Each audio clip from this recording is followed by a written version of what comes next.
Welcome to the Akashic Library. Okay, let's just get right into it.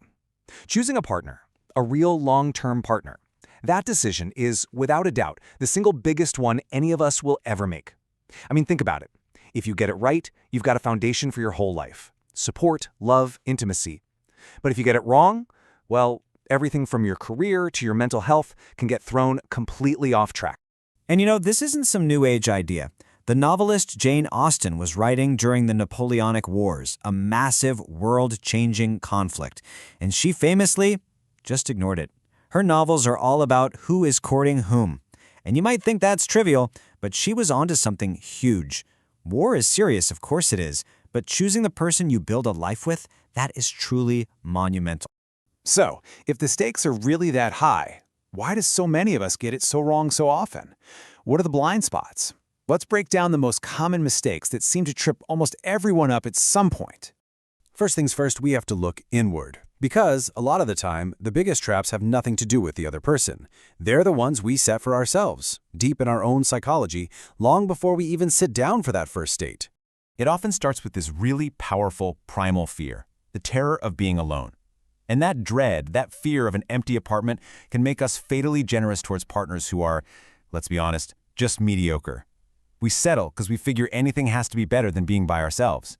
But here's the brutal truth. A bad relationship will make you feel a loneliness that solitude could never, ever touch. And then there's this painful paradox that's just so tricky.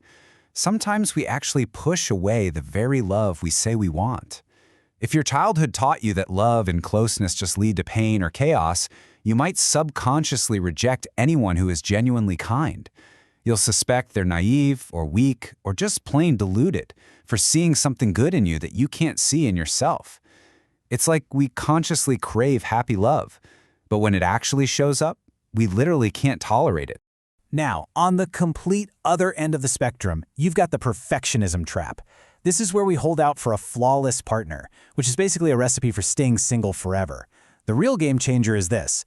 Your chances of finding a good partner, a good enough partner, skyrocket the second you finally accept that a perfect one just doesn't exist. Okay, so it's not just about our own internal stuff. Let's say we start to look outward.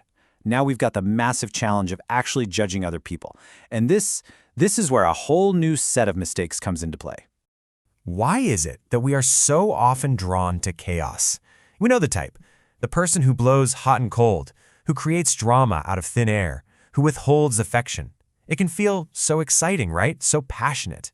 There's this undeniable allure to that kind of madness, and it can take a long, long time to build up an immunity to it.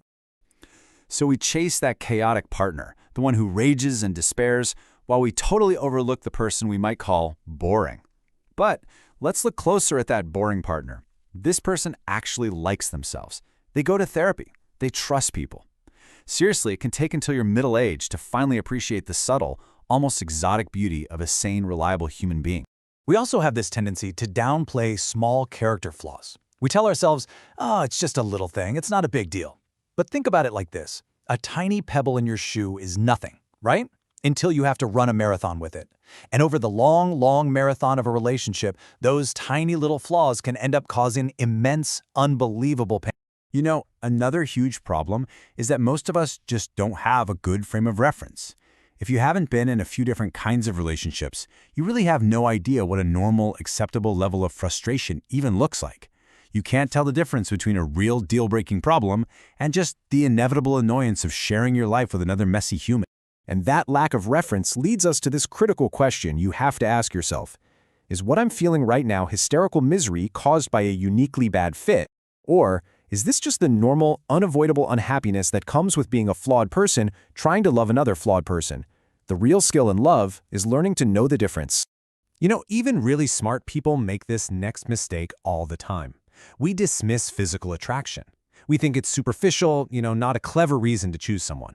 But this completely overlooks how many arguments are secretly about a lack of intimacy.